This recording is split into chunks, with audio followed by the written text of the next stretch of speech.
ఓం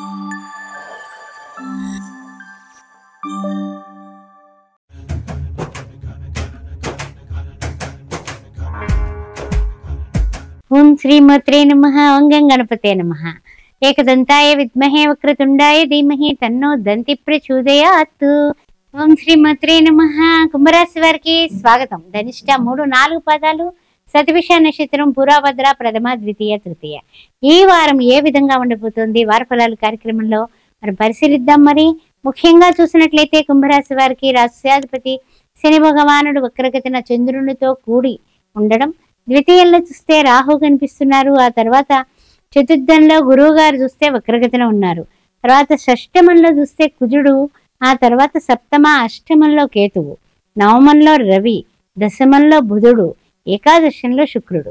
అన్ని విధాలా కూడా ఈ కిందటి వారం కంటా కూడా కొంచెము ప్రతికూలత తగ్గి కాస్తంత అనుకూలమైనటువంటి పరిస్థితులు, అంటే అనుకూలమైన గాలి వీస్తుంది అంటూ ఉంటాం కదా, అలా కనిపిస్తోంది. అయితే ముఖ్య వ్యవహారాలందు క్రియాశీలకంగా మీరు చాలా చాలా జాగ్రత్తగా ప్రతి విషయాల్లోని కూడా ముందుకు వెళ్ళాలి. నేను ఇంట గెలవాలి, రచ్చగలవాలి, ఉన్న స్థితి నుంచి ఉన్నత స్థితికి నేను వెళ్ళి తీరాలి అనేది ఒకటి చక్కగా కంకణంలా కట్టుకుంటారు పట్టుదల. దాని వలన కూడా మీరు ఇంట్లో వాళ్ళతోటి బయట వాళ్ళతోటి కూడా సమన్వయం చేసి మీ చాకచక్యంతో మీ లౌకికంగా ఈ సమాజానికి మంచి వాళ్ళుగా మీరు గుర్తించబడతారు ఈ వారం. అయితే ముఖ్యమైన వ్యవహారాలందే కాదు, ఉద్యోగ వ్యాపార వృత్తుల్లో ఉన్న వాళ్ళకు కూడా ఎదుగుదల ఈ వారం ఎక్సలెంట్గా ఉందండి. అందువల్ల కుంభరాశి వారు ఇదివరకటి కన్నా కూడా కిందటి వారం కన్నా ఈ వారం చక్కగా ఉంది. ఉన్న స్థితి నుంచి ఉన్నత స్థితికి వెళ్ళడానికి అనుకూలమైనటువంటి అట్మాస్ఫియర్ కనిపిస్తోంది. ఊహించని ప్రయాణం ఏదో కనపడుతోంది. జాగ్రత్త. ఊహించని ప్రయాణం అవసరమైతేనే వెళ్ళండి, లేకపోతే వద్దు. ప్రయాణాల్లో వస్తువులు మర్చిపోయేటటువంటి పని ఉంది, అందువల్ల జాగ్రత్తగా ఉండండి. Be alert.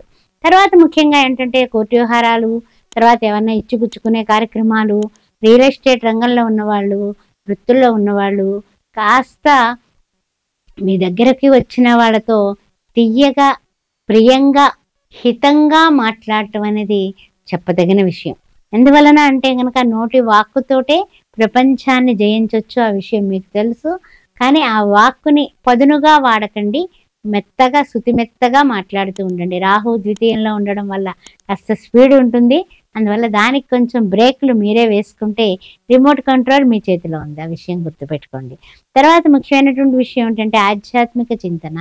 ఏదైనా సరే భగవంతుని నామాన్ని రాస్తూ ఉంటే మంచి పరిస్థితికి ఇంకా ఇంకా అద్భుతంగా వెడతారు. శనివారం నాడు వెంకటేశ్వర స్వామికి నువ్వుల నూనెతో 5 ఒత్తుల దీపాలు పెట్టండి, తప్పనిసరిగా పెట్టండి. వారం పెట్టి అక్కడ కూర్చొని ఓం నమో వెంకటేశాయ నమః, గోవింద గోవింద, ఏడుకొండలవాడ వెంకటరమణ, గోవింద గోవింద అని గోవింద నామాల్ని 108 సార్లు చదవండి. అబ్బా టైం లేదండి మాకు, చాలా స్పీడ్ యుగం అంటే గనక శ్రీనివాస గోవింద, శ్రీ వెంకటేశ గోవింద, పురాణ పురుష గోవింద, పుండరీకాక్ష గోవింద, గోవింద హరి గోవింద, గోకుల నందన గోవింద అని ఆ గోవింద నామాల్ని మనస్ఫూర్తిగా కనీసం 5 సార్లన్నా చెప్పుకోండి. ఆ గోవిందుడు అన్నీ చూసుకుంటాడు. అందువలన ఈ విషయంలో మీరు ఆ శనివారం పూట మర్చిపోకుండా మీరు రోజు వేసుకునే చెప్పుల జత పట్టుకెళ్ళి గుడి దగ్గర విడిచిపెట్టేసి మీరు వేరే చెప్పులు అంటే ఏంటంటే చెప్పాలంటే ఒక సంచిలో పెట్టుకుని పట్టుకెళ్ళి అవి కాస్త వేసుకుని వచ్చేసేయండి. అంతేగాని చెప్పులని వదిలేస్తే శని ప్రభావం చాలా వరకు తగ్గుతుంది. ఆ రోజున ఎవరికైనా పేదవాళ్ళకి భోజనం దానం చేయండి. శ్రీమాత్రే. ఓం గణపతే నమః. ఆస్ట్రో భాగ్యలక్ష్మి అనే ఈ ఛానల్ని సబ్స్క్రైబ్ చేశారా? చేయకపోతే వెంటనే చేయండి. మన వాళ్ళందరికీ కూడా సోషల్ మీడియా ద్వారా చక్కగా షేర్ చేయండి, లైక్ చేయండి. జాతకాల కోసం నన్ను సంప్రదించాల్సిన నెంబర్స్ కింద ఉన్నాయి. అంతేకాకుండా సౌభాగ్య మ్యారేజ్ బ్యూరో 16 సంవత్సరాలు పూర్తి చేసుకుని 17వ ఏడు కూడా అప్పుడే 6 నెలలు గడిచిపోయింది. బ్రహ్మాండంగా పెళ్ళిళ్ళు. అందరికీ కూడా హిందువులు అయితే చాలు, అన్ని వర్ణాల వాళ్ళు కూడా నన్ను సంప్రదించవచ్చు. కుంభ వివాహాలు, కదలి వివాహాల కోసం కూడా సంప్రదించవచ్చు.